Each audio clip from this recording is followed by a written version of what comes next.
Yeah. Sorry for the delay. Welcome to Humanist Cafe.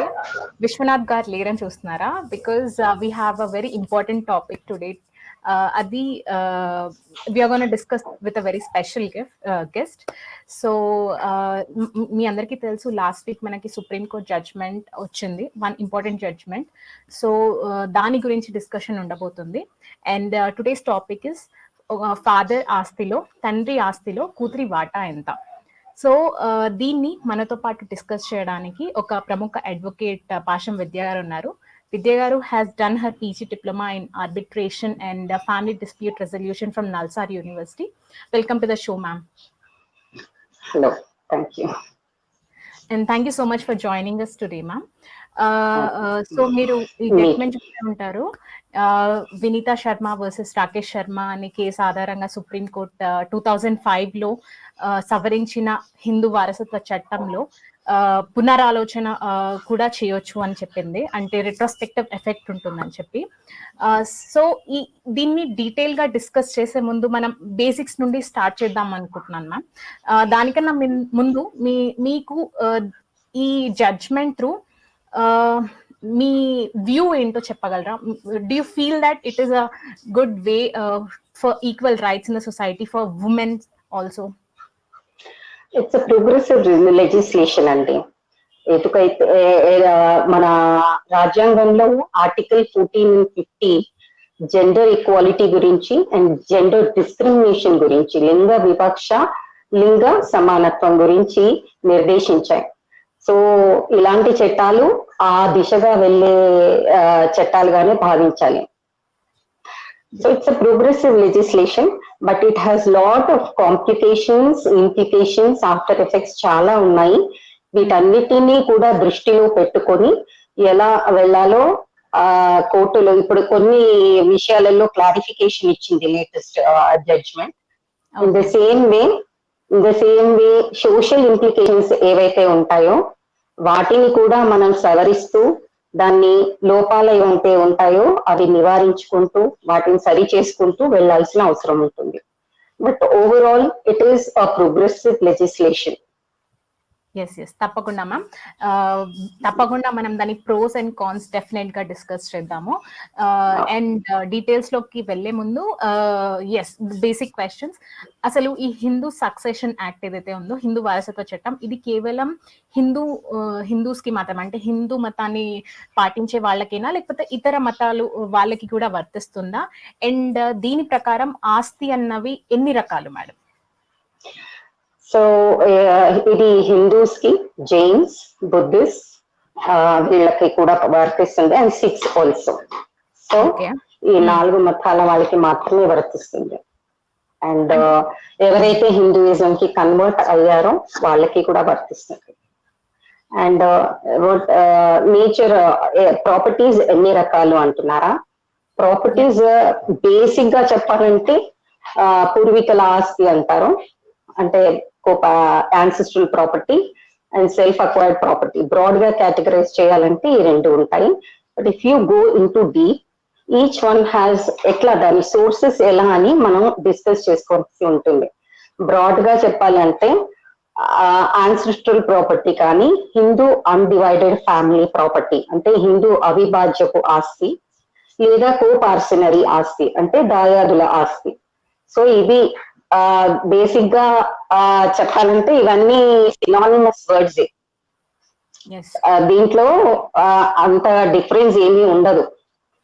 కానీ మనం ఎలా కోపార్సినరీ అనేది మన లీగల్ టర్మినాలజీ ప్రకారం ఎక్కువగా వాడుతుంటారు. ఎవరైతే బిజినెస్ ఫ్యామిలీస్ లో ఉంటాయి, టాక్సేషన్ పర్పస్ గా వాడకంలో మాత్రం హిందూ అవిభాజ్యపు ఆస్తి, Hindu undivided family or Hindu అవిభాజ్యపు కుటుంబపు ఆస్తి లాగా తీసుకుంటారు. అండ్ యాన్సిస్ట్రల్ ప్రాపర్టీ మీకు తెలుసు, పూర్వీకుల ఆస్తి. సో వీటికి సోర్సెస్ ఏంటంటే ఎప్పుడు కూడా సోర్సెస్ తో పాటే మనకి వస్తాయి. సో సోర్సెస్ ఇప్పుడు సో ఈ యాన్సిస్ట్రల్ ప్రాపర్టీ అనుకోండి, జాయింట్ ఫ్యామిలీ ఉమ్మడి ఆస్తి అనుకోండి, లేదంటే కోపార్సినరీ ఆస్తి, ఈ 3ని మనం ఒకే రకంగా తీసుకుంటే వీటి సోర్సెస్ గురించి చూద్దాం. సోర్సెస్ ఎప్పుడు కూడా ప్రాపర్టీ ఎక్కడి నుండి వస్తుంది, ఎలా వచ్చింది అన్న దానిపైన ఉంటుంది. అదే కదా సోర్స్ అంటే. సో ప్రాపర్టీ ఎప్పుడైనా received by father, the first way of swords ఏంటంటే ఫాదర్ నుంచి, తండ్రి నుంచి ఎలా సంక్రమించింది, ఆర్ తండ్రి నుంచి సంక్రమించిన ఆస్తి. ఇది ఫస్ట్ సోర్స్. సెకండ్ వన్, అందరూ కలిపి ప్రాపర్టీని బ్లెండ్ చేసుకోవడం, అంటే వాళ్ళ ప్రాపర్టీ సొంతంగా సంపాదించిన ఆస్తిని కూడా ఉమ్మడి ఆస్తితో కలపడం. అంటే పిల్లలు సంపాదించి అన్ని ఒకటే అన్ని కలిపి ఒక హాట్ స్పాట్ అంటారు, ఆ కుండలో వేయడం అన్నట్టుగా. So it's that blended in to the stock. ఇది సెకండ్ సోర్స్. థర్డ్ సోర్స్ ఏంటంటే property acquired by joint efforts of the members of the family. ఫ్యామిలీలో ఉండబడే అందరూ కలిపి ఆర్జించిన ఆస్తి ఒక ఇది. ఎవరైనా వారి సొంత ఆస్తి అందులో కలపడం ఒకటైతే, అందరూ కలిపి సంపాదించిన ఆస్తి. సో ఈ మూడు sources ancestral property or Hindu undivided family property or co-parcenary property outai. And the next one is self-acquired property, స్వార్జితం అంటారు. వాళ్ళ సొంత పర్సనల్ లెర్నింగ్స్ తో కానీ వాళ్ళ పర్సనల్ ఎఫర్ట్ తో కానీ సంపాదించిన ఆస్తి self acquired property. So basic గా ఇది nature of the property. So ఇప్పుడు మనకి ప్రాపర్టీ ఎన్ని రకాలో తెలిసింది కదా. సో దీని తర్వాత మనకి ఇన్హెరిటెన్స్ అంటున్నారు కదా, అంటే ఏంటి? ఇప్పుడు విల్లు రాస్తేనే వస్తుందా, లేకపోతే విల్లు రాయకుండా కూడా వస్తుందా అన్నది ఇంకొక డౌట్. సో దానికి clarity. So first of all, ఎప్పుడు కూడా the law of succession follows the nature of property. అంటే వారసత్వపు చట్టాలు ఎప్పుడు కూడా ఆస్తి స్వభావాన్ని అనుసరించాలి. This is the rule. It's not like option కాదు, it's a rule. Law of succession follows the nature of property. నేను మళ్ళీ రిపీట్ చేస్తున్నాను, వారసత్వపు చట్టాలు ఆస్తి స్వభావాన్ని అనుసరించాలి. తప్పకుండా వాళ్ళకి. సో నేచర్ ఆఫ్ ప్రాపర్టీ ఇందాక మనం డిస్కస్ చేసాం. సో ఆ 3 కానీ, ఏదైతే జాయింట్ అక్వైర్డ్ ప్రాపర్టీ కానీ, లేకపోతే తన ఆస్తిని జాయింట్ ఫ్యామిలీ స్టాక్ లో బ్లెండ్ చేసినా కానీ, లేదు అంటే ఫాదర్ నుంచి సంక్రమించిన ఆస్తి కానీ, ఈ 3 ఒక కేటగిరీ అయితే సెల్ఫ్ అక్వైర్డ్ ప్రాపర్టీ ఒక కేటగిరీ. సో ఏంటంటే తండ్రి ఆస్తి ఎప్పుడైతే సంక్రమిస్తుందో దానికి మాత్రమే ఈ హిందూ సక్సెషన్ యాక్ట్ 1956 అప్లై అవుతుంది. And it will not apply to the testamentary succession. ఇది అందరూ బాగా గుర్తుపెట్టుకోవాలి. ఏదైతే వీలునామా, టెస్టమెంటరీ సక్సెషన్ అంటే వీలునామా వ్రాయబడిన ఆస్తి, ఆ ఆస్తికి హిందూ సక్సెషన్ యాక్ట్ అప్లై కాదు. So this is a fundamental thing. People are, చాలా మంది జనాలు ఇది మర్చిపోతున్నారు. ఎప్పుడైతే తండ్రి తన స్వార్జితాన్ని, తన స్వంత ఎర్నింగ్స్ తో సంపాదించిన ఆస్తిని తన ఇష్టపూర్వకంగా, తన చాయిస్ ప్రకారంగా భాగ పంపకాలు చేయవచ్చు. ఇందులో ఏ కొడుకు కానీ కూతురు కానీ ఎవరు క్లెయిమ్ చేయలేరు. సో ఇది గమనించాలి అందరూ. సో ఇది టెస్టమెంటరీ సక్సెషన్ కి హిందూ సక్సెషన్ యాక్ట్ ఏదైతే ఇప్పుడు మనం అంతా డిస్కస్ చేస్తున్నామో ఇది అప్లై కాదు. This is totally excluded. So దీని పరిమితి చాలా తక్కువ. ఏదైతే పరిమితి ఉందో అది చాలా తక్కువ. We have water. Yeah, sure. Okay. So ఈ పరిమితి ఎక్కడి వరకు పరిమితి అంటే కోపార్సనరీ ప్రాపర్టీ మాత్రమే హిందూ సక్సెషన్ యాక్ట్ అప్లై అవుతుంది. ఎప్పుడైతే తండ్రి ఆస్తిలో అని మనం ఏదైతే పెట్టుకుంటున్నామో క్యాప్షన్ లో, ఈ తండ్రి ఆస్తి తనకు కోపార్సనరీలో తన షేర్ మట్టుకు మాత్రమే. And it does not apply to his own earning. అతను వీల్నామా ద్వారా దాన్ని ఎలా అయినా డిస్పోజ్ చేయవచ్చు. So this has to be noted by every one because it is a very important thing. ఇది అది మిక్స్ చేస్తున్నారు, అందరు కలిపేస్తున్నారు. This has to be differentiated very clearly and categorically. ఇప్పుడు అండ్ ఈ ఏదైతే ఈ తండ్రి స్వార్జితాన్ని ఇప్పుడు ఏదైతే తండ్రి ఆస్తిలో వాటా అది అంటున్నారు కదా, తన స్వార్జితాన్ని ఎవరు కూడా ప్రశ్నించలేరు, క్లెయిమ్ చేయలేరు తన వాటా కోసం. ఎవరికైనా రాయొచ్చు, అది అతని చాయిస్, అది పర్సనల్ చాయిస్ అది. సో అయితే ఏం అంటే ఎక్కడ మెయిన్ గా కాన్ఫ్లిక్ట్ వస్తుందంటే, తండ్రి కోపార్సనరీ ప్రాపర్టీని కూడా కొడుకులకి చెందేటట్టుగానే వ్రాస్తున్నారు, అలా వ్రాయకుండా ఉండాలి అని చెప్పడానికి ఇలాంటి చట్టాలు తీసుకొచ్చారు. అంటే ఈ Hindu succession act, amendment act 2005 తేవడానికి ముఖ్య కారణం ఇలాంటివి. అందులో ఒక కారణం ఇది, చాలా కారణాలు ఉన్నాయి. అందులో ఒక కారణం ఏంటంటే, ఇలాంటి కోపార్సనరీ ప్రాపర్టీని కూడా వీల్నామా ద్వారా కొడుకులకే చెందేటట్టు రాస్తున్నారు కాబట్టి డెఫినెట్ గా ఇలాంటి ఒక చట్ట సవరణ కావాలి, 1956 యాక్ట్ కి సవరణ కావాలి అని ఈ 2005 లో అమెండ్మెంట్ తీసుకొని వచ్చారు. సో దాని నేపథ్యంలోకి వెళ్ళాలంటే మనం పరిస్థితి వెనక్కి వెళ్ళాలి. వెనక్కి అంటే బిఫోర్ 1956 నుంచి మొదలు పెడదామా? ఓకే. సో ఎలా ఈ వివక్ష జరిగింది, జెండర్ డిస్క్రిమినేషన్ జరిగింది, ఎలా దాని నుంచి బయటపడడానికి ఎలాంటి పరిణామ క్రమం చెందింది చెప్తాను. బిఫోర్ 19 అంటే మన క్లాసిక్ లా ప్రకారం, అంటే శాస్త్రిక్ లా అనుకోండి, క్లాసిక్ లా ప్రకారం అప్పుడు ఆడవాళ్ళకి ఎలాంటి హక్కులు ఉండేవి కావు. ఆస్తుల విషయంలో ఎలాంటి హక్కులు ఉండేవి కావు. సో ఆ తర్వాత ఒకవేళ ఒక పర్సన్ ఆ కోపార్సనరీ దాంట్లో ఒకతను చనిపోతే అతని భార్య పిల్లలు ఎలాంటి హక్కుదారులు ఎలాంటి హక్కు ఉండేది కాదు వాళ్ళకి. విడోస్, ఫీమేల్ డిపెండెంట్స్ కానీ విడోస్ కానీ వాళ్ళకి ఎలాంటి హక్కులు ఉండేవి కావు. ఇది చాలా ఇట్ వాస్ డాక్ట్రిన్ ఆఫ్ సర్వైవర్షిప్ అని ఉండేది. అంటే అతని ఆస్తి మిగతా అన్నదమ్ములకి వెళ్ళిపోయేది. సో ఇది చాలా డిస్క్రిమినేషరీ లా ఉండేది.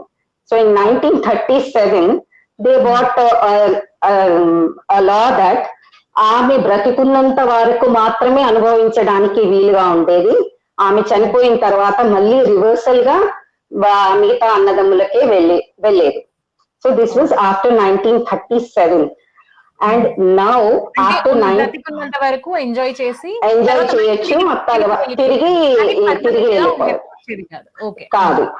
సో ఇన్ 1956 ఏం చేశారు, క్లాస్ 1 9 హైయర్స్ ఎవరైతే ఉన్నారో, class 1 9 heirs into succession act లో క్లాస్ 1 హైయర్స్ అని ఉంటారు, వాళ్ళు కనుక ఉంటే వాళ్ళు అనుభవించడానికి ఉండేది. So this is all. And ఇప్పుడు 2005 అమెండ్మెంట్ యాక్ట్ లో ఏం తెచ్చారు, daughter is equal to the son at par, అంటే బై బర్త్ ఎలా అయితే కొడుకుతో సమానం కూతురు. సో ఇది పరిణామ క్రమం అన్నమాట.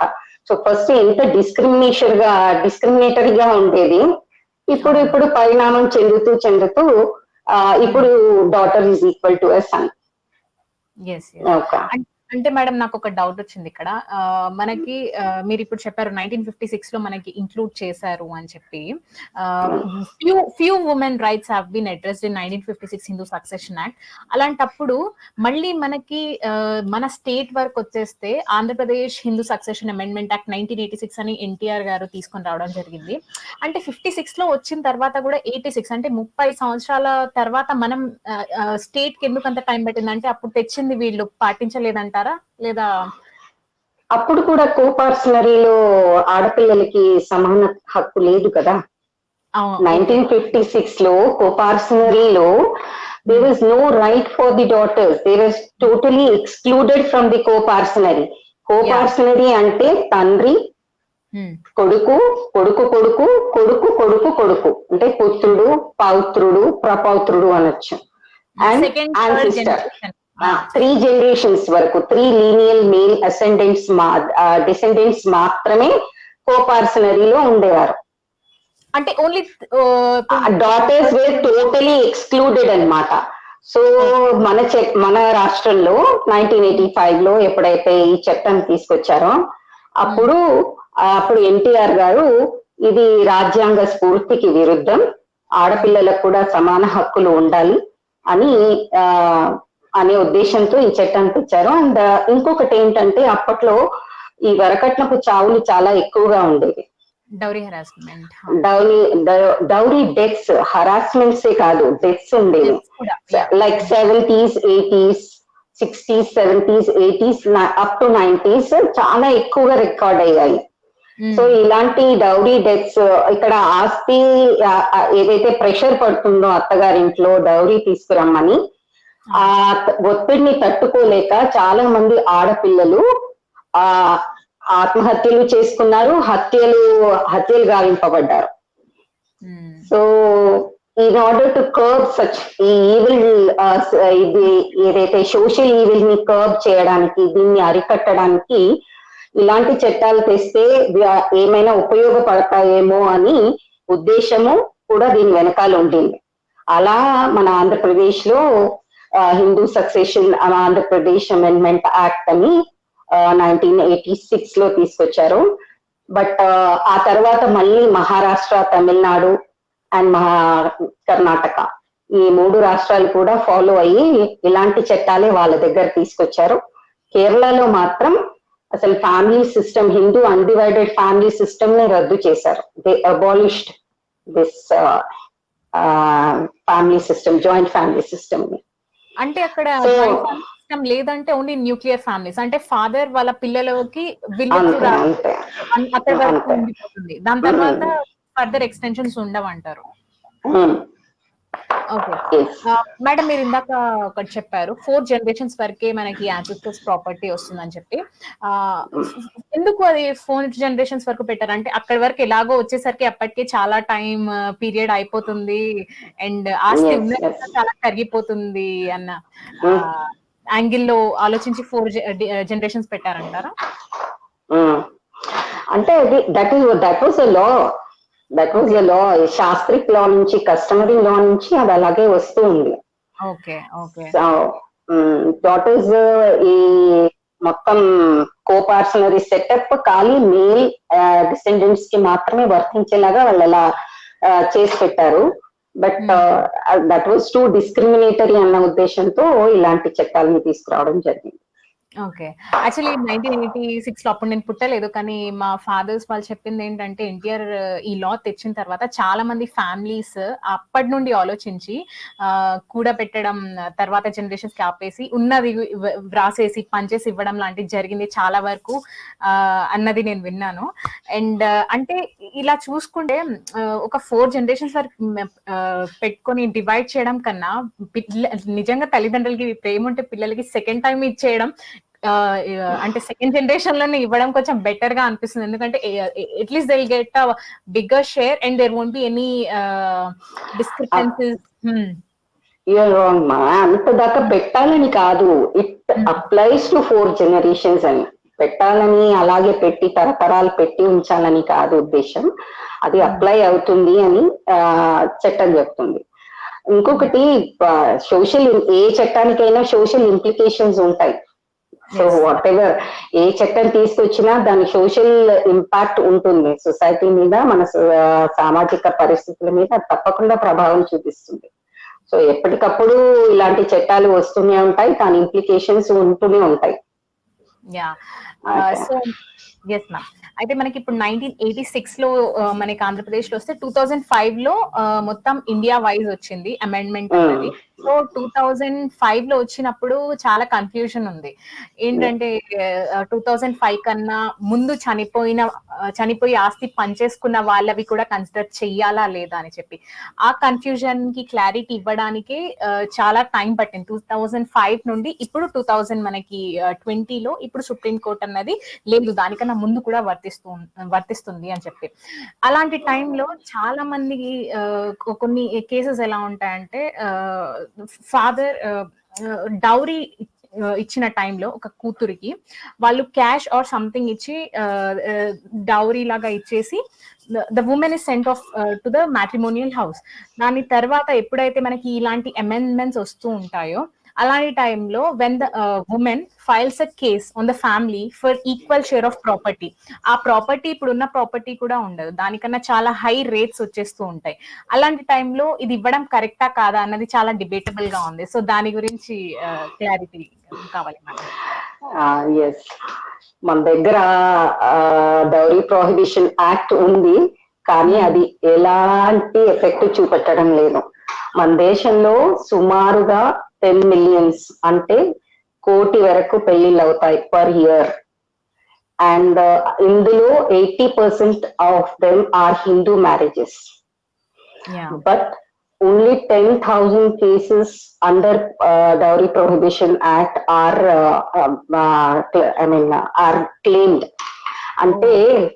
అంటే దాన్ని బట్టి మనకు అర్థమవుతుంది dowry prohibition is just a farce. అదేమి దాని వల్ల ఏమి ఉపయోగం లేదు. ఇది డౌరీ అనేది, వరకట్నం అనేది ఇన్స్టిట్యూషనలైజ్డ్ అయిపోయింది. ఇట్స్ మోర్ వ్యవస్థీకృతం అయిపోయింది. అది తీసుకునే వాళ్ళకి ఎలాంటి అభ్యంతరం ఉండదు, కానీ ఇచ్చే వాళ్ళకి కూడా అభ్యంతరం లేదు. It's become social norm, social prestige. So ఇవన్నీ ఉన్నాయి కాబట్టి తల్లిదండ్రులు వాళ్ళ స్తోమతకి తగ్గట్టుగా ఇవ్వడం అనేది ఒక మారల్ డ్యూటీగా భావిస్తున్నారు. That is the most important thing. ఒక మారల్ డ్యూటీగా, ఒక రెస్పాన్సిబిలిటీగా భావించి వాళ్ళ స్తోమతకు తగ్గట్టు లేదా దానికన్నా ఎక్కువే ఇవ్వడానికి ప్రయత్నం చేస్తున్నారు. కానీ ఆ ప్రొహిబిషన్ యాక్ట్ ప్రభావం ఏమీ మన దగ్గర లేదు. సో లీగల్ గా ఇట్ ఈస్ లీగల్ గా చెప్పడానికి డౌరీ ఈస్ సంథింగ్ ఇల్లీగల్, కానీ it has become so institutionalised that we cannot avoid it at present. అలా వ్యవస్థీకృతం అయిపోయింది. సో ఈ పరిస్థితుల్లో ఎలా ఉండాలి అంటే, మా ఫ్రెండ్స్ ని ఎవరినన్నా అడిగితే మీరు డౌరీ ఆపొచ్చు కదా అంటే వాళ్ళ నుండి వచ్చే రెస్పాన్స్ ఇస్ వెరీ షాకింగ్. మేము ఇప్పుడు డౌరీ అడగకపోతే అబ్బాయిలలో ఏదో తప్పు ఉంది అని ఆడపిల్లల వాళ్ళు భావిస్తున్నారు అని చెప్పి వాళ్ళు కూడా, అంటే ఇట్ హ్యాస్ బికమ్ సచ్, మీరు చెప్పింది 100% కరెక్ట్. సో ఇంత వ్యవస్థీకృతం అయిపోయి, ఇంత రూట్స్ అన్ని డీప్ రూటెడ్ అయిపోయిన తర్వాత డౌరీ ఇవ్వడం లేకపోతే ఆపేయడం అనేది ఇప్పుడు ఎవరి చేతుల్లో లేదు అది. సో దానికి ఏంటి అంటే, అమ్మాయిలు ఏవైతే తీసుకుంటున్నారో, ఏదైతే వాళ్ళ పెళ్లి ఖర్చులకు కాను, లేకపోతే బంగారం రూపంలో కానీ, లేకపోతే ప్రాపర్టీ రూపంలో కానీ, క్యాష్ రూపకంలో కానీ, ఎలాంటి రూపంలో తీసుకుంటున్నారో వాళ్ళు తీసుకున్నప్పుడు వాళ్ళు స్వతహాగా అసెస్ చేసుకోవాలి. Self assessment of girls is very important. నేను ఎంతైతే తీసుకున్నా, ఏ ఆడపిల్లలకు అందరికీ వాళ్ళ కుటుంబ పరిస్థితులు, వాళ్ళ పుట్టింటి కుటుంబ పరిస్థితులు అన్నీ తెలిసే ఉంటాయి, అవునా? వాళ్ళ ఆర్థిక స్థితిగతుల మీద అంత అవగాహన ఉండే ఉంటుంది.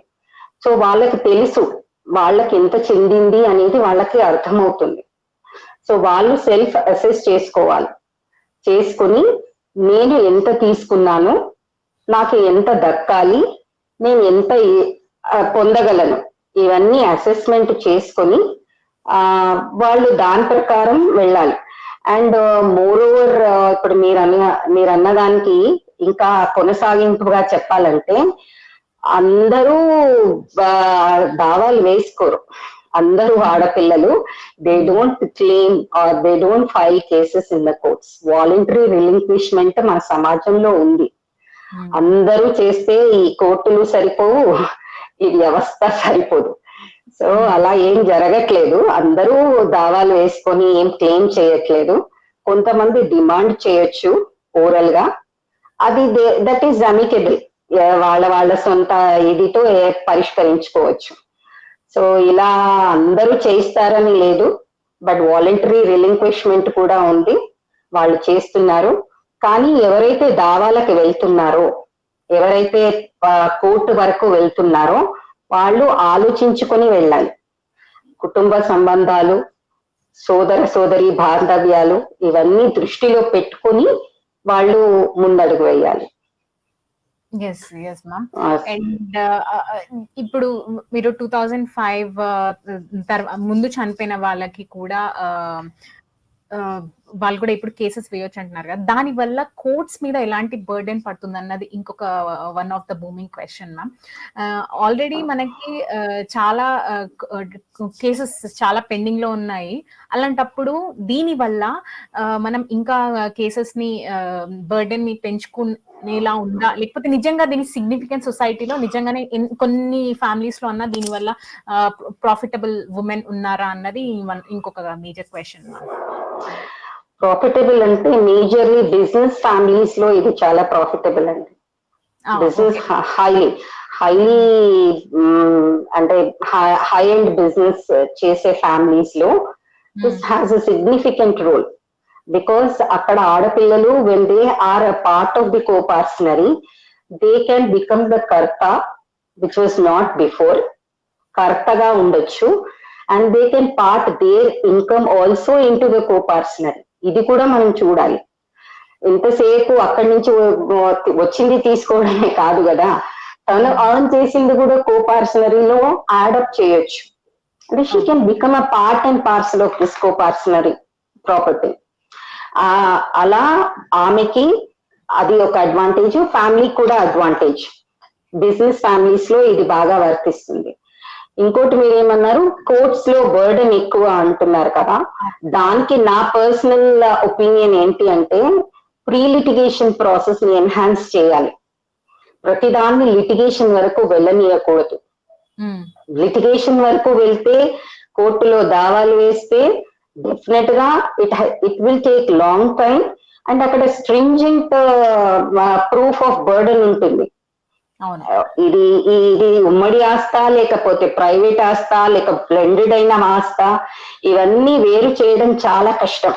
అవును, ఈ స్ట్రాంగ్ ఎవిడెన్స్ లాస్ ఇవన్నీ అప్లై అవుతాయి కాబట్టి అది ఇంకా ప్రిసైజ్ గా చెప్పాలంటే దాన్ని ఏమంటారంటే వడ్ల గింజ నుంచి వరి గింజని ఎంత డిఫికల్టో, అలా ఈ బ్లెండెడ్ ప్రాపర్టీ నుంచి ప్రైవేట్ ప్రాపర్టీ ఎవరు ఎంత ఇంకా ఎఫర్ట్స్ పెట్టారు, ఎవరు ఎంత దానిలో బ్లెండ్ చేశారు, ఇవన్నీ డిఫరెన్షియేట్ చేయడము, ఐసోలేట్ చేయడం చాలా కష్టతరమైన పని.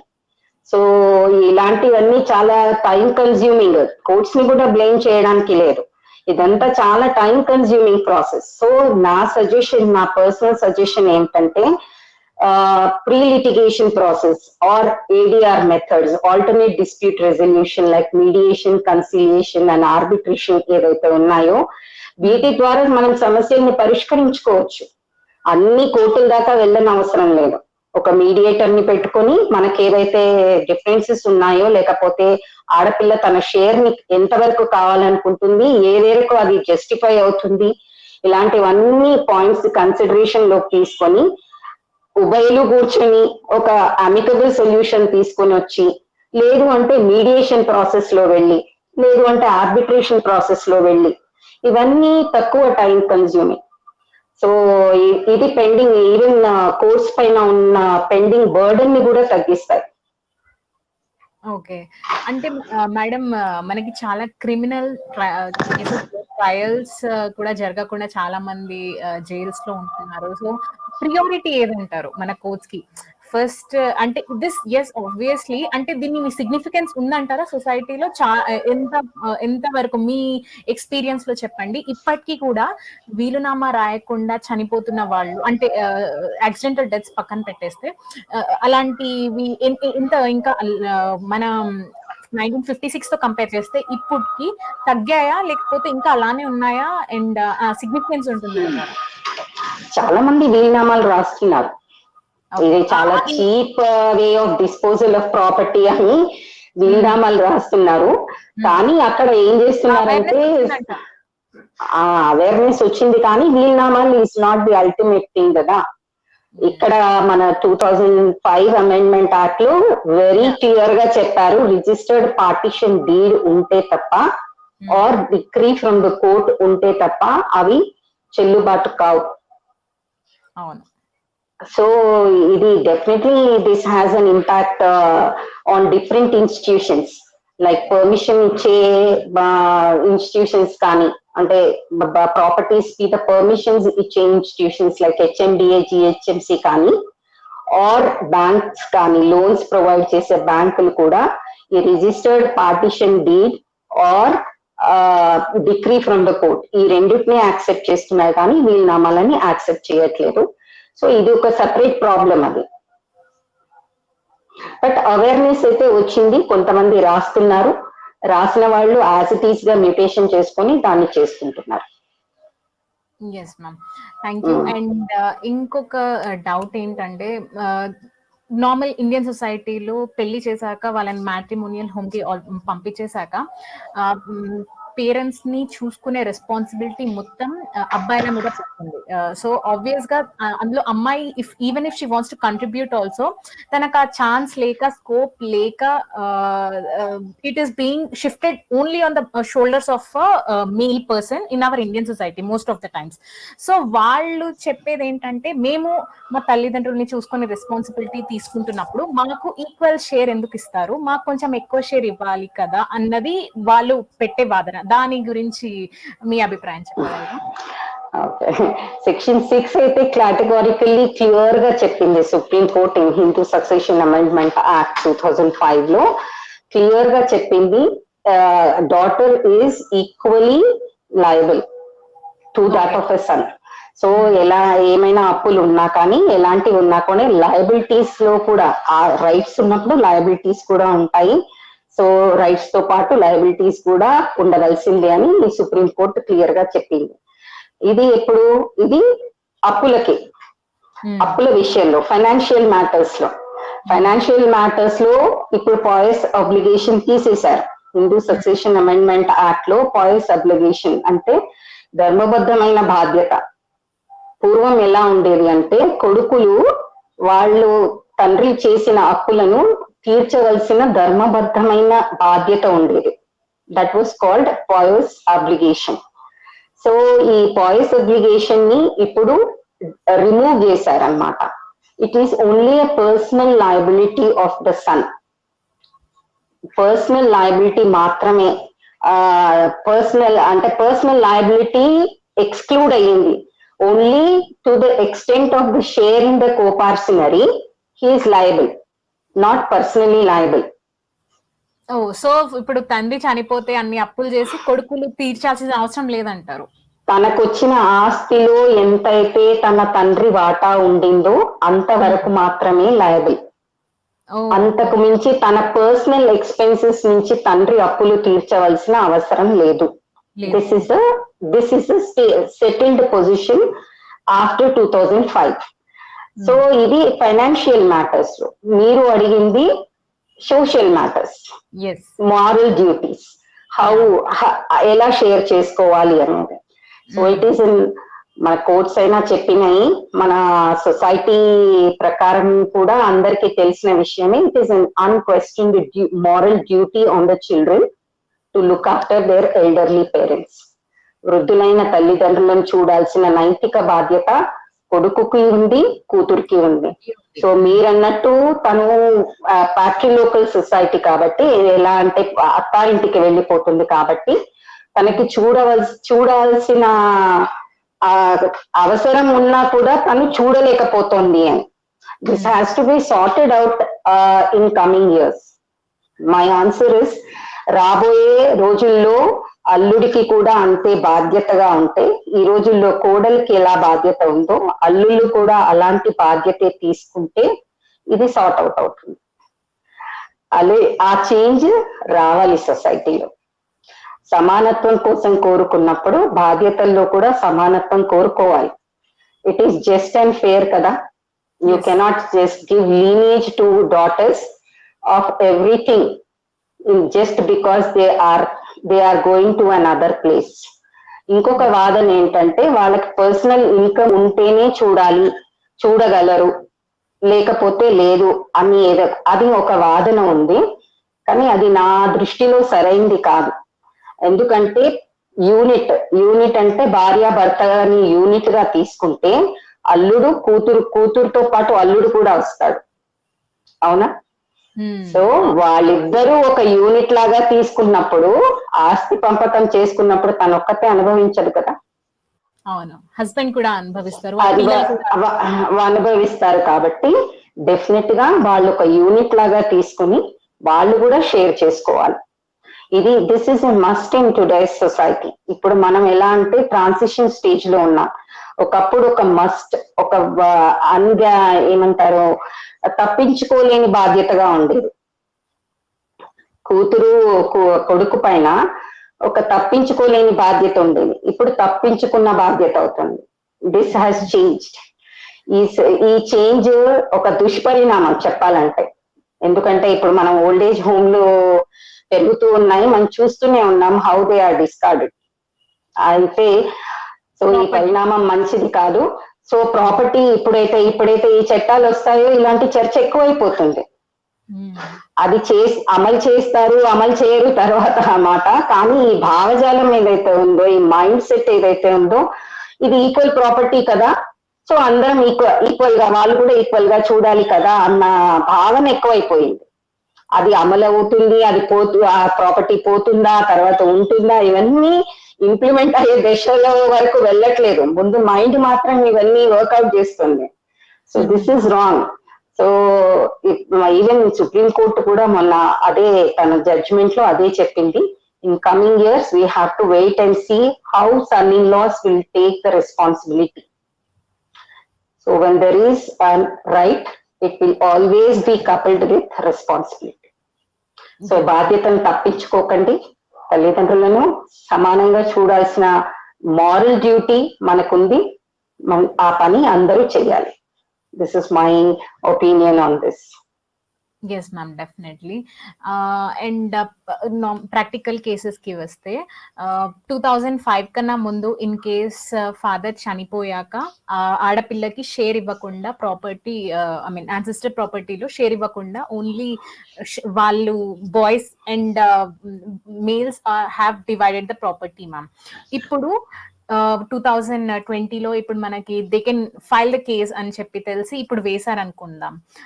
అలాంటప్పుడు what will be the ideal share of the property? అంటే అప్పుడున్న రేట్ ప్రకారం, చనిపోయినప్పుడు ఉన్న రేట్ ప్రకారం ఉన్న ప్రాపర్టీ వాల్యూనే ఇప్పుడు ఇస్తారా, లేకపోతే ఇప్పుడు పెరుగుంటాయి, దానికి డబుల్ అయిపోయి ఉంటాయి ప్రాపర్టీ కాస్ట్, ఇప్పుడు ల్యాండ్ రేట్స్ అవి, సో ఇప్పుడున్న షేర్ ప్రకారం ఇస్తారా ఇన్ ప్రాక్టికల్ సినారియోలో? ఫస్ట్ చట్టం ఏం చెప్తుందో చెప్తాను. there's a cut off date in Hindu Succession Amendment Act 2005. That is 20th December 2014. Okay. 2004, sorry. Okay. So 20th December 2004, దానికన్నా ముందు జరిగిన ఎలాంటి ఎలినేషన్స్ కానీ, అంటే క్రయ విక్రయాలు కానీ, డిస్పోజిషన్స్ కానీ, ఇంకా అంతకు ముందు ఏవైతే వీల్నామా వ్రాసినాయి కానీ ఇలాంటివన్నీ డిస్టర్బ్ చేయకూడదు. సో పార్టీషన్ డీడ్ వ్రాసుకున్నా అంతకుముందు జరిగిన సేల్స్ కానీ గిఫ్ట్స్ కానీ ఏవైనా జరిగినా, అంతకు ముందు జరిగిన, అంటే ఈ cut off date 20th December 2004 is the cut off date. అంతకు పూర్వం జరిగిన అమ్మేసినా కానీ, లేకపోతే వీల్నామా రాసినా, లేకపోతే పార్టీషన్ రిజిస్టర్డ్ పార్టీషన్ డీడ్ చేసుకున్నా, అలాంటి అప్పుడు వాటిని you cannot reopen them. It is closed. They are closed. If they it is beyond ఇది అన్నమాట. ఏంటి, 20th December 2004 కన్నా ముందు చేసుకున్న ఇలాంటి లావాదేవీలన్నీ కూడా తోడరాదు. You cannot reopen those things.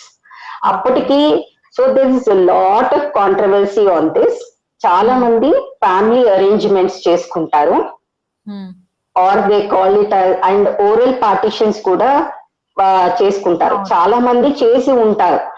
So it became so ఇది ఇప్పుడు ఈ లేటెస్ట్ జడ్జిమెంట్ లో కూడా జడ్జెస్ దీని గురించి చాలా ఎలాబరేట్ గా డిస్కస్ చేశారు. సో ఇలా ఈ ఫ్యామిలీ అరేంజ్మెంట్స్ ని, ఓరల్ పార్టిషన్స్ ని ఒప్పుకోవచ్చా లేదా? సో ఫైనల్ గా వాళ్ళు కన్క్లూషన్ లో వాళ్ళు ఏం చెప్పారంటే, ఇలా ఏవైతే family arrangements, oral partitions court ముందుకు వస్తే అలాంటివి అవుట్ రైట్ గా డిస్కార్డ్ చేయవద్దు. They have to see the merits of each case, ఎంతవరకు రిలయబుల్ ఉంటాయి అవి చూడాలి. అండ్ ఒకవేళ జెన్యున్ గా జరిగింది, ఒకవేళ జెన్యున్ గా జరిగిన అంటే ఫేక్ చేస్తారు చాలా మంది ఈ ప్రొవిజన్ ని ఆసరాగా తీసుకొని. సో అలా చేయకుండా జెన్యున్ గా ఫ్యామిలీ అరేంజ్మెంట్స్ కనుక జరిగితే అలాంటివి డిస్టర్బ్ చేయకుండా ఉండాలి. అండ్ ద బర్డన్ అది ఇది ఫేక్ కాదని, ఇది జెన్యున్ ఫ్యామిలీ అరేంజ్మెంట్ అని, ఇది డెఫినెట్లీ December 20, 2004 కన్నా ముందు జరిగిందని ఇవన్నీ ప్రూవ్ చేసుకునే burden is on the person who claims. Okay, so ఇప్పుడు చెప్పండి. సో దానికన్నా ముందు చేసినవి ఇప్పుడు ఓపెన్ చేయడానికి వీల్లేదు.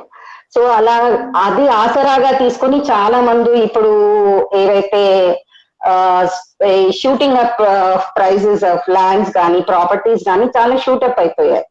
సో దాని వల్ల చాలా మంది ఇప్పుడు ఏం చేస్తున్నారంటే వాటిని రీఓపెన్ చేస్తున్నారు, so that they can have more bargaining power. I'm truly and frankly speaking on camera, because అలా చేసి వాళ్ళు నిజంగా కేసులు విన్నవరు, కానీ దాని నుంచి వచ్చే బార్గెనింగ్ పవర్ ఏదైతే ఉంటుందో దాన్ని గెయిన్ చేసి అంటే బయట సెటిల్మెంట్ చేసుకుంటున్నారు. So this is practically what's going on in many of the cases, not all cases but most of the cases. ఈ బార్గెనింగ్ పవర్ కోసం కూడా simply file up the petitions and then wait for the trial, and out of court settlement లో వాళ్ళు they are gaining ఎంతో కొంత, లేదు అంటే చాలా కొంత, ఎంతో ఇంకా ఎవరి ఇష్ట ప్రకారం వాళ్ళు సెటిల్మెంట్ చేసుకుంటున్నారు. సో దిస్ ఇస్ ఇది right or wrong we can't say, but ఒక రకంగా ఏంటి అంటే ఈ ప్రైజెస్ ఎస్కలేట్ అయిపోవడం చాలా మందిలో ఆశ కలిగిస్తుంది, కొంతమందిలో దురాశ కలిగిస్తుంది. అన్ని అయిపోయిన తర్వాత, అంతా సెటిల్మెంట్ అయిపోయిన తర్వాత ఈ రోజు ఈ చట్టాల ఆధారంగా తీసుకొని ఈ రోజు 50-60 ఏళ్ల లేడీస్, విమెన్ కూడా they are claiming their share after all the ages passed on. అన్ని అయిపోయిన తర్వాత, పెళ్లిళ్ళు అయిపోయి అన్ని అయిపోయి, పేరెంట్స్ చనిపోయి, వాళ్ళ మెడికల్ ఎక్స్పెన్సెస్ అయిపోయి, అన్ని అయిపోయిన తర్వాత ఇప్పుడు మళ్ళీ క్లెయిమ్ చేయడం అనేది నైతికంగా ఎవరికి వాళ్ళు అసెస్ చేసుకోవాలి. అన్ని చట్టాలు నిర్దేశించలేవు. అన్ని చెప్పండి. అలాంటి number of cases, genuine cases ఎన్ని ఉన్నాయి అండ్ ఇలాంటి కేసెస్ ఎన్ని ఉన్నాయి ma'am comparatively? You can't say the data like that, but approximately more number of cases ఎక్కడైతే ఈ ప్రైసెస్ బాగా ఎస్కలేట్ అయిపోయాయో ఆ రీజన్స్ లో, ఆ ఏరియాలలో కనుక డెఫినెట్ గా దేర్ ఆర్ మోర్ ఇట్లాంటి ఫేక్ కేసెస్ కూడా చాలా ఉన్నాయి. Because they are reopening the thing and they are filing up cases just to harass or something. They can settle it not అదే డిస్టర్బ్ చేయడం. వాళ్ళు అనుభవించరు, మిగతా వాళ్ళని కూడా అనుభవించనియరు. దే హర్డిల్స్ క్రియేట్ చేసి they try to take an advantage. Okay, మరి మీరు ఇప్పుడు 2004 డిసెంబర్ కన్నా ముందు డిస్టర్బ్ చేయొద్దు అని చెప్పి అనుకుంటే, ఇప్పుడు 2020లో చెప్పిన జడ్జ్మెంట్ ప్రకారం చూసుకుంటే అప్పుడు కూడా దే హ్యావ్ టు ప్రూవ్ అంటున్నారు మీరు. అంటే ఇవి జెన్యూన్ గా జరిగిన పార్టీషన్ డీడ్సా లేక సేల్ డీడ్స్ అవన్నీ కరెక్ట్ గా జరిగాయా లేవా అన్నవి. అంటే ఇలా చూసుకుంటే చాలా అందరూ వేయడానికి ఛాన్స్ లేదు, చాలా తక్కువ మంది వేయడానికి ఛాన్స్ ఉందంటారు. అంటే ఇప్పుడు 2020 జరిగిన తర్వాత. అంతే అంతే అంతే. అదే దీని పరిధి చాలా చిన్నది. ఎంతైతే ఎక్స్పోజర్ దొరికిందో అంత పరిధి లేదు. ఫస్ట్ ఆఫ్ ఆల్ వీలునామా రాసినప్పుడు హిందూ సక్సెషన్ యాక్ట్ అప్లై కాదు. That is the first thing. Self acquired property ఉన్నప్పుడు డాటర్స్ కెన్ నాట్ క్లెయిమ్. వాళ్ళ చాయిస్ ప్రకారమే సంపాదించిన ఆస్తులు కూడా అడగడానికి లేదు. సో ఇది దీని పరిధి చాలా తక్కువ. ఎవరికి ఎక్కువ వర్తిస్తుంది? పాతల ఆస్తి, ఈ పూర్వీకుల ఆస్తిలో ఎంతవరకు వాటా ఉంటుంది, ఎంతవరకు వాళ్ళ షేర్ ఎంత ఉంటుంది అనేది. And each section is debatable. ఇందులో ప్రతి సెక్షన్ డిబేటబుల్ ఉండింది. దానికి క్లారిఫికేషన్ రీసెంట్ జడ్జ్మెంట్. ఒకటేమో రీసెంట్ జడ్జ్మెంట్ లో వచ్చిన 6 అంశాలు ఏంటి అంటే, చాలా మంది ఎంతో కొంత ఇచ్చి దులిపేసుకుంటున్నారు, చేతులు దులుపుకుంటున్నారు. అంటే నిజంగా చెప్పాలంటే అది జరిగింది. This should be stopped. They have to give. ఏదైతే అమెండ్మెంట్ లో ఇచ్చిన అంశాలు ఏవైతే ఉన్నాయో it has to get full effect అనేది first thing. And second thing, ఈ ఏదైతే ఫూల్వతి కేసులో ఉండిందో, ఫూల్వతి కేసులో ఏం చెప్పారంటే living daughters of living coparceners అన్నారు. సో అంటే తండ్రి బ్రతికుండడము, కూతురు బ్రతికుండడము ఇవన్నీ అని చెప్పారు. బట్ అది కూడా అసలు అమెండ్మెంట్ యాక్ట్ స్ఫూర్తికి అది చాలా ఆటంకం కలిగిస్తుంది. So very few people can claim there rights కదా అట్లా ఉంటే. అలా కాకుండా అలా అని ఏం చేశారంటే ఈ బార్ ఏదైతే ఉందో, లివింగ్ డాటర్స్ ఆఫ్ లివింగ్ కోపార్సనర్స్, ఈ రెండు తీసేసి 2 బార్ని తీసేశారనమాట. లివింగ్ డాటర్స్ కూతురు ఎప్పుడే పుట్టినా సరే యాజ్ బర్త్ రైట్ గా తను equal to a son. And తండ్రి చనిపోవడం అనేది తర్వాత చనిపోవడం కాదు, ముందు చనిపోయినా కూడా daughter will be equal to a son. So ఈ 2 చేశారు ఈ లేటెస్ట్ సుప్రీం కోర్ట్ ఈ జడ్జ్మెంట్ లో.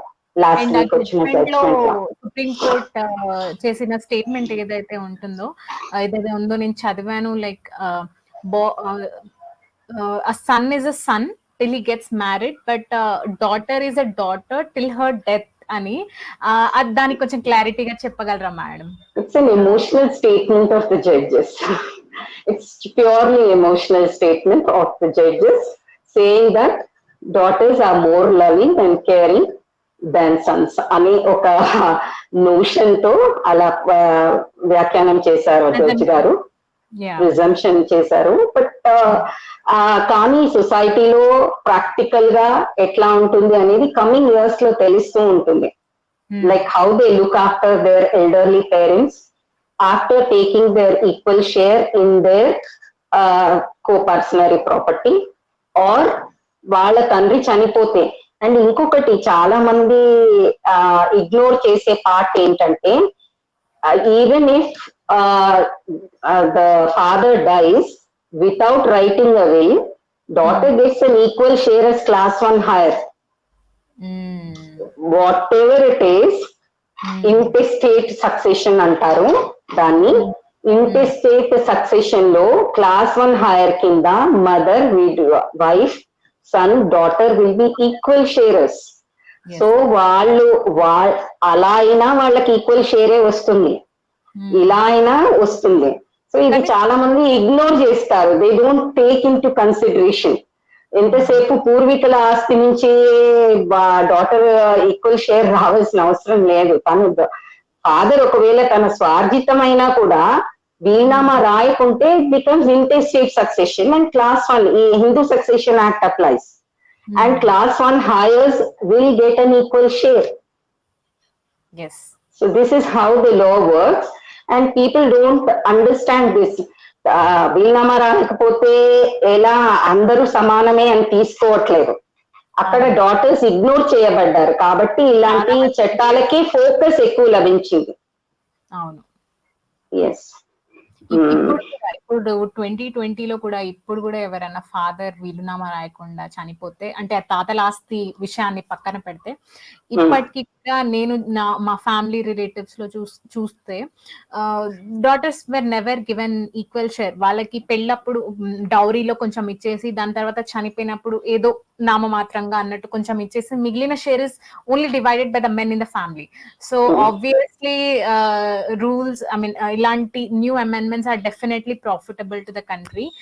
And what are your personal view on this, ma'am, in finally about this amendment in India?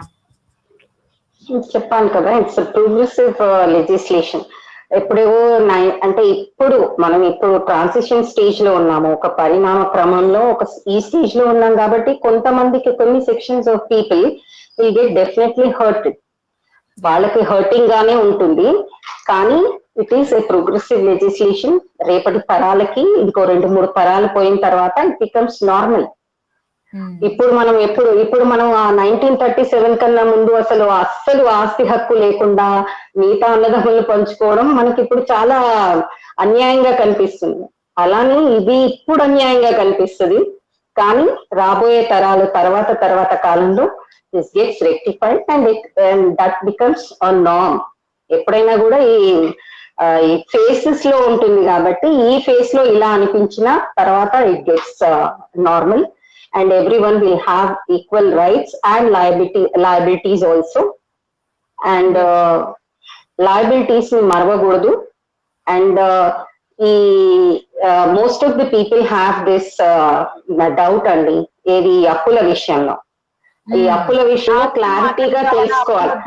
అప్పులు వద్దా అన్న ఇదితో అప్పులు కూడా సమానంగా పంచబడతాయి. ఏదైతే తండ్రి ఆస్తి ఎంత వరకు, అతని షేర్ ఎంత వరకు ఉందో అంతవరకు కూతుర్లకు కూడా సమానంగా పంచబడతాయి అప్పులు. కానీ పర్సనల్ లయబిలిటీ నా కొడుకుకు ఉండదు, కూతురుకు ఉండదు. అది ఎవరికి ఉండదు. పర్సనల్ ఇన్కమ్ నుంచి లయబిలిటీ ఉండదు. సో ఎవరైతే క్రెడిటర్ ఉంటారో తండ్రి అప్పులకి, అతను ఆయన ఆస్తిలో మాత్రమే వాటా తీసుకుని తన క్రెడిట్ ని సాటిస్ఫై చేసుకోవాల్సి ఉంటుంది. Yes, ma'am. So this is one more thing we have to get clarified. Yes, ma'am, definitely. And అంటే వాళ్ళ జేబులో నుండి పెట్టాల్సిన అవసరం లేదు. తండ్రి ఆస్తి ఉందో అది మాత్రమే అప్పులకి వెళ్ళిపోతుంది. అందులో నుండి ఏమైనా మిగిలితేనే వీళ్ళకి వస్తుంది తప్ప వీళ్ళు తిరిగి చెల్లించాల్సిన పని అవసరం లేదు. This has to be clarified because most general public are having this ఒక notion, ఒక false notion ఉంది. But how can this be sorted out? ఇట్లా ఈక్వల్ గా రైట్స్ పొందారు అంటే ఈక్వల్ లయబిలిటీస్ ఉంటాయా ఉండవా అని చాలా కేటగారికల్ గా హిందూ సక్సెషన్ అమెండ్మెంట్ యాక్ట్ లో సెక్షన్ 6 clause 3 లో clause 3 కాదు, సెక్షన్ 6(1) clause లో 3rd bit లో వాళ్ళు క్లియర్ గా చెప్పారనమాట. రైట్స్ తో పాటు లయబిలిటీస్ కూడా ఉంటాయి. Yes, ma'am. Yes. Yes, ma'am. Thank you so much. చాలా ఇంపార్టెంట్ పాయింట్స్ చెప్పారు. And definitely we have to also be indebted to doctor B R Ambedkar garu. He is the one who try to codify the Hindu law. మనకి 1956 లో pass అయ్యే ముందు ఆయన try చేశారు, but parliament చాలా opposition వచ్చేసి అది ఆ బిల్ ని పాస్ అవ్వనివ్వకపోవడం వల్ల చాలా ట్రెడిషనల్స్ కి డిఫరెంట్ గా ఉమెన్ కి ఫస్ట్ టైం రైట్స్ ఇస్తున్నారని చెప్పి they were against to it. So for that he was hurt and ఆయన లా మినిస్టర్ పదవికి కూడా రాజీనామా చేయడం జరిగింది. We have to definitely remember him while we get all these rights. We are indebted to such great people. Yes. And one more thing we have forgotten andi, ee pending matters lo kuda pending matters evaithe unnayo కోర్టులలో, court ఈ latest judgement ద్వారా చెప్పింది ఏంటంటే even they have to be disposed at the most 6 months. ఒక direction ఇచ్చింది, 6 months లోపల ఈ pending matters అంటే ఈ కాన్ఫ్లిక్ట్ ఏదైతే ఉండిందో, లైక్ తండ్రి చనిపోయాక లేదంటే తండ్రి ఉన్నప్పుడు కూతురు ముందు పుట్టిందా లేకపోతే తర్వాత పుట్టింది, ఈ కాన్ఫ్లిక్టింగ్ జడ్జిమెంట్స్ అంటే ఏవైతే సుప్రీం కోర్ట్ ఇచ్చింది, హైకోర్ట్స్ వేరియస్ హైకోర్ట్స్ ఇచ్చాయి. సో ఈ కాన్ఫ్లిక్ట్ వల్ల చాలా కేసెస్ పెండింగ్ లో ఉన్నాయి. అండ్ అందుకే కోర్టు ఇలా ధర్మాసనం త్రిసభ్య ధర్మాసనం పెట్టి ఇవన్నీ క్లారిఫై చేసిందనమాట. సో దాని ఆఫ్టర్ ఎఫెక్ట్ ఏంటి అంటే డైరెక్షన్ ఇచ్చింది. ఈ పెండింగ్ కేసెస్ ఏవైతే ఉన్నాయో they have to be sorted out within 6 months అని. సో 6 months లోపల they have it has directed. And as far as కొంచెం ఎక్స్పీడిషియస్ గా తొందరగా డెసిషన్ జరగాలి అని చెప్పి it's a very important thing because all the cases are pending పడిపోయాయి కదా ఈ కాన్ఫ్లిక్ట్ వల్ల. So this is a very welcoming judgment in this context also. ఈ పెండింగ్ మ్యాటర్స్ కి ఒక సరైన డైరెక్షన్ దిశానిర్దేశం జరిగింది కదా. Hello, yes ma'am. ఈ పెండింగ్ మ్యాటర్స్ లో ఒక దిశానిర్దేశం జరిగింది. అవునండి. So it is a very welcoming judgment. Yes. And thank you so much ma'am, మీ వాల్యుబుల్ టైం ని మాకు ఇచ్చినందుకు అండ్ మా ఆడియన్స్ కి చాలా ఇంపార్టెంట్ మ్యాటర్స్ డిస్కస్ చేసినందుకు. అండ్ నెక్స్ట్ వీక్ కూడా మనకి ఇంకా ఇంపార్టెంట్ టాపిక్ తో మళ్ళీ కలుసుకుందాం. And till then stay tune. Thank you very much. Yes, ma'am.